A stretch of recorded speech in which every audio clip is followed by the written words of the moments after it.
हाय, कसे आहात सर्वजण? आय होप सर्वजण छान असणार आहेत आणि सर्वांचं श्वेताजित ब्लॉगमध्ये परत एकदा स्वागत आहे.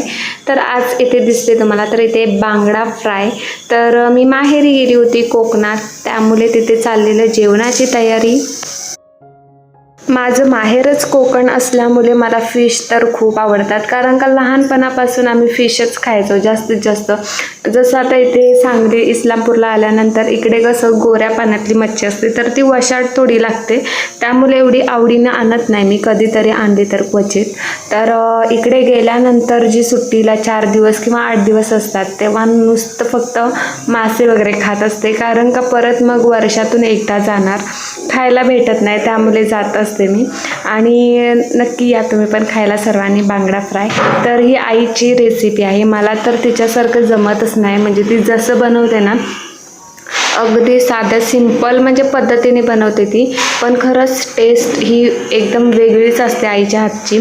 आणि त्याच्यानंतर ती बनवणार आहे रस्सा, तर तो पण एकदम म्हणजे तिच्या पद्धतीने, जशी ती लहानपणापासून म्हणजे आम्ही असल्यापासून ती तसं बनवायची ना, तर तशीच बनवते, पण मला खूप आवडतं. आणि आमच्या इकडे ना हे असं कालवणात आंबोशी टाकतात. तर आंबोशी म्हणजे काय, तर आंबोशी ही आपली कच्ची कैरी असते ना, तिलाच म्हणजे तिची साल काढून ती सुकवली जाते आणि तिला मीठ वगैरे लावून ती ठेवली जाते. आणि ज्यावेळेस फिश वगैरे असतात ना, मग त्यांचं कालवण असं करायचं असतं ना, त्यावेळेस त्यात यूज करतात.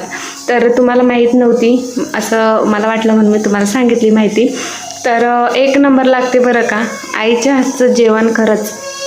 जरी इकडे असले ना सांगली इस्लामपूरला, तरी खूप मला आठवण येते मच्छीची, कारण का खरंच तिच्या हातची चवच ही वेगळी असते. कायम आपल्याला माहिती आहे आपल्या आईच्या हाताची म्हणजे चव आहे ना, ती वेगळीच असते जेवणाची.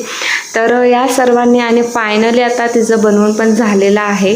तर आता तिने लसूण वगैरे, म्हणजे आपण वाटण वगैरे करतो तर तसं काही नसते, लसूण ठेचते, फक्त लसूण ठेचून टाकायचं, आलं लसूण, आणि तेल मस्त कडून घेतलं तिने. आता बघा तिच्या हातचं रेसिपी नक्की ट्राय करा तुम्ही पण, खूप छान लागतं. म्हणजे मी बनवली ना की थोडं का होईना पण वशाट लागतं, पण तिने बनवली ना की वशाट म्हणजे लागतच नाही. वशाट म्हणजे काय तर माहीत असेल तुम्हाला, म्हणजे अशी वयस लागतं, तर तसं लागत नाही. हाताने बघा ते करायला लागले तर खरंच म्हणजे ती सवय असते ना त्यांना तसं बनवायची. तर फायनली झालेला आहे ताट तयार, आणि या सर्वांनी बांगडा फ्राय खायला, आणि त्याच्यासोबत पालासुद्धा आहे, पाल्याची तिने आमटी केले.